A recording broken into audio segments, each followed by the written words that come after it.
Hello,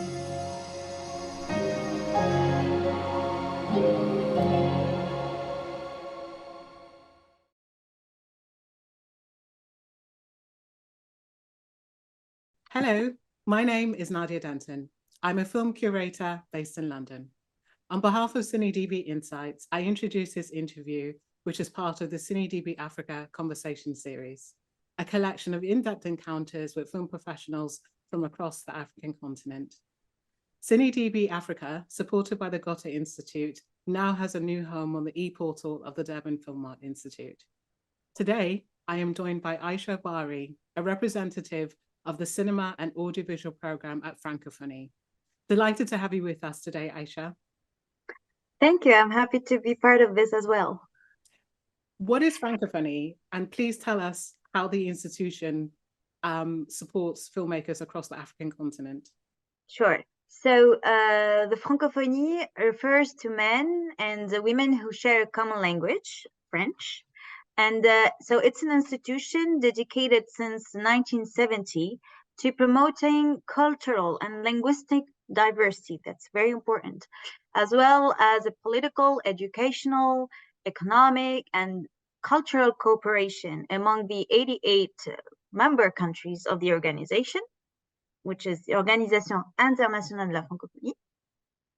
So it does have a program which is called the Fonds Image de la Francophonie, which is founded in 1990, that aims to support film production in the southern French-speaking countries.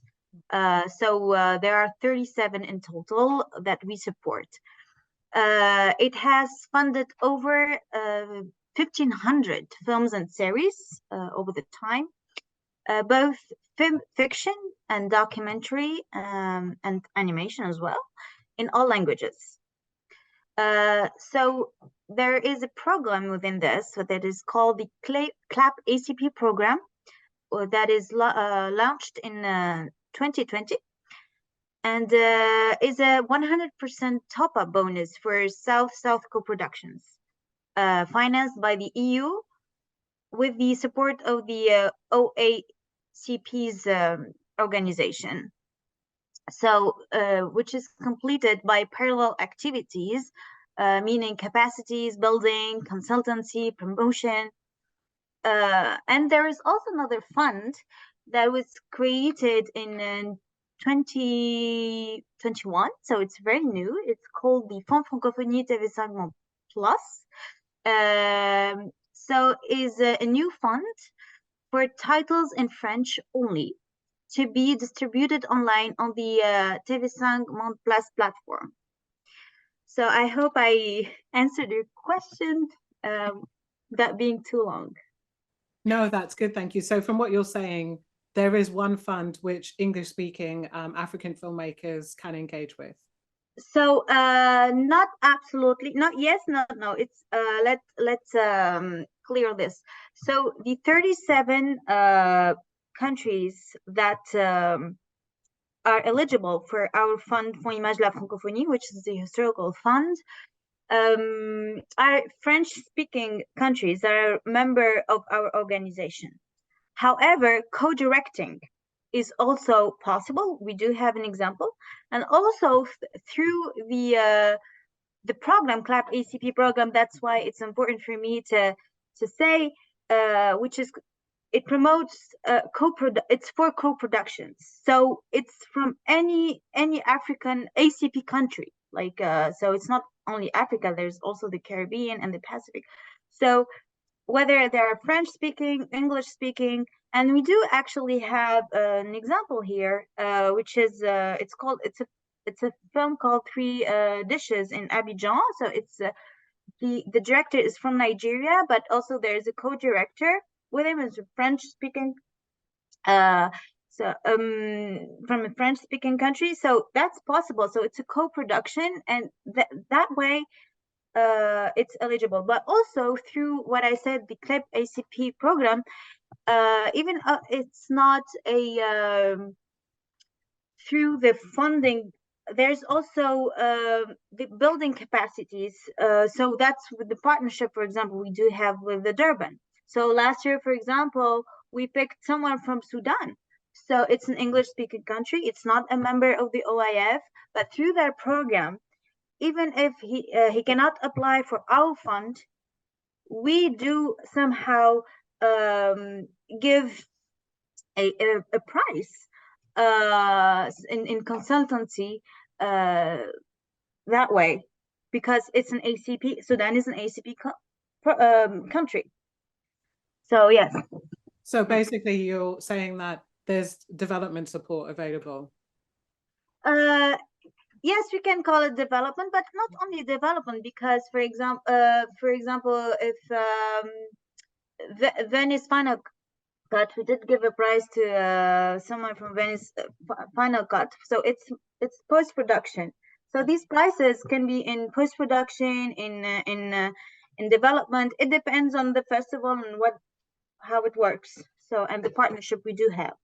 Okay, and up to what amounts can filmmakers apply for? So when you refer to this ACP fund, I don't have the exact amounts of the maximum, but it's a top up. Like, for example, if you get 50,000 through the Fromage de la Francophonie and you do have the co-production requirements and everything, then you can get up to 50,000 euros plus. So you do get 100 total. That's just an example. And some of what you've mentioned takes me on to the next one I wanted to raise, which is, from a filmmaking perspective, why would you say English-speaking filmmakers should consider French language in their films? We don't have a requirement regarding this. It's the only thing is when the movie is finished, it has to have French subtitles for us. And when they send us the film, it has to have French subtitles. But that's it.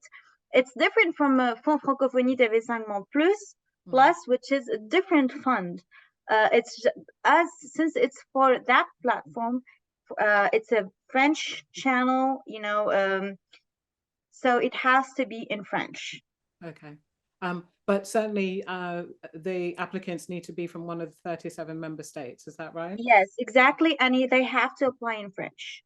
And so on that basis, then, what tips might you give about working, across languages? So whether it be bilingual or working, in indigenous languages, and even some of the practical things that come up about subtitles and accuracy and so on, or like the expression of certain terms. Is there particular things that you've noticed in your experience that you think filmmakers need to be aware of? Get yourself a good translator. Okay. Yes, it's very important, because maybe your script is very, very good in its original language, but if the translation doesn't portray that, it might really harm your project. So would you suggest that the translation, rather than people like using Google, I know there's a lot of people who use some of these online. No, that's bad. It needs to be, from what you're saying, it needs to be probably like a professional, or maybe. Oh yes. Also for movies, the language is different. You have to pick the sense of what. It's not like literal translation. Google and those tools, it's literal translation. It doesn't pick up the sense of humor. It doesn't pick up. It doesn't. That's good translation. I studied translation. The good translation is forgetting that it has been translated and really get in that cultural of the culture of the language, so the reader understands. Yeah, no, I quite agree with that. And what would you say are the key Francophone festivals and markets that African filmmakers should be aware of or think about engaging with?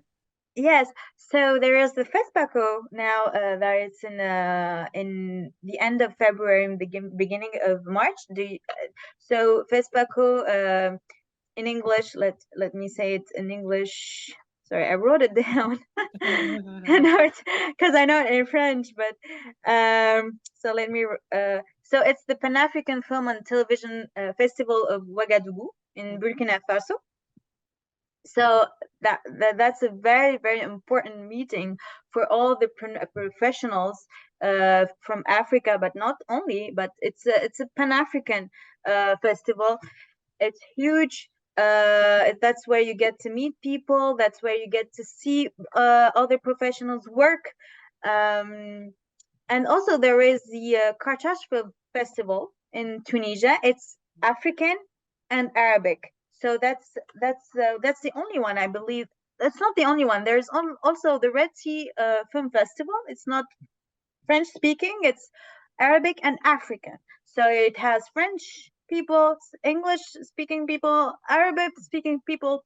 So I think these are very important like festivals to kind of open to the other people's work and get to meet the professionals from the whole continent.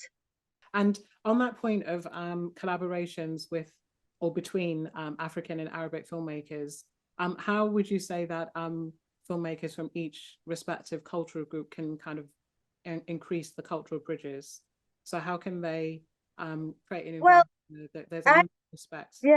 Culturally? Well, I'm both. I'm Arabic and African. I'm from Tunisia. So I'm born with like being both of them at the same time.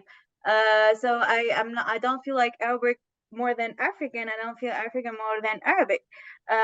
So and that's why these festivals are important, like the Carthage Film Festival, which is for both of them, for Arabs and Africans. So then you kind of see what the other people that you don't get the chance to see their work do in other African countries. So there's no, and there are only two like that. Like there's a film. Oh, also I forgot the Marrakesh Film Festival. Now I've never been there, but uh, these these these festivals, even though there are not many of them, they are important, are really important. And I hope like there's more open uh, festivals that will allow people from other cultures to come there so they meet and they create together. Yeah. Brilliant. And then very lastly, the Francophone African film industry already has such a strong legacy with the works of the likes of Osman Sembène and even more recently, Mati Diop. What do you see as the future of filmmaking in the Francophone world? Oh, you know what? The Berlinale is coming now in a week, and we do have 4 films, African films that we've supported that were selected in whether in panorama section or like parallel sections. 4. This is exceptional. That says something. That says that uh, they're hiring more and more filmmakers out there, quality filmmaking. And even if there are not schools for some part of Africa, for example, there are 2 filmmakers that I'm thinking about from Congo, Democratic Republic of Congo. One young she's her name is Machiri Ekwa, and she actually made a film when she was 22. That was her first film. We supported that film, and it went to Berlinale Forum with no money. She just made it. It's pure talent. The talent is there. There's also Judo Amadi, and he's a confirmed filmmaker now, but he makes great films, documentaries, and there aren't schools. There's no film film theaters, movie theaters there, but the talent is there. So there's so much talent, and now we see like if you just give them the means to maybe to embetter what they already have and make the film with the money they need. You need money and you need technicians, but there's a lack of technicians on this country because there are not as much as schools that there need to be. So if you give the right means, oh, we already have more and more like talent that they create, but if we do everything they need, it's I mean, I'm positive about this. I'm really positive because it's not a lack of talent, it's just sometimes a lack of tools and means to do what people really want to do. That's brilliant, and such an upbeat note to end this conversation piece on. We thank you so much for the time that you've shared with us, Aicha. It's always great to kind of have explorations across, linguistic borders, and to get a perspective of how things are looking in this case, obviously the Francophone world. So yeah, very much appreciate all the information that's been shared. And in terms of filmmakers who want to take things further and get in touch, you just advise them to go to the website? What's one of the ways to get in touch or reach out Yes. to meet at the market? Yes, so we do have two websites. We have imagefrancophone.org website. I can send it to you so we can add it in the platform. There are contacts. We are three people. We are three people in the team of the cinema audiovisual program. You can get in touch with us.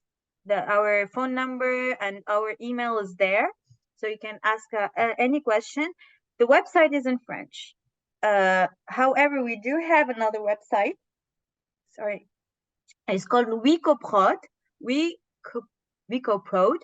It's for the all the films and series that were part of the CLAP ACP program through bonus or through a prize they got or anything, consultancy. They've so that is bilingual. It's in French and in English, because the point is co-producing with, so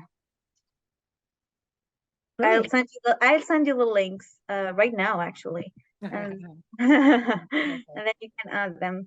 Yeah. Okay, that's brilliant. Thank you so much, Aicha. Thank you.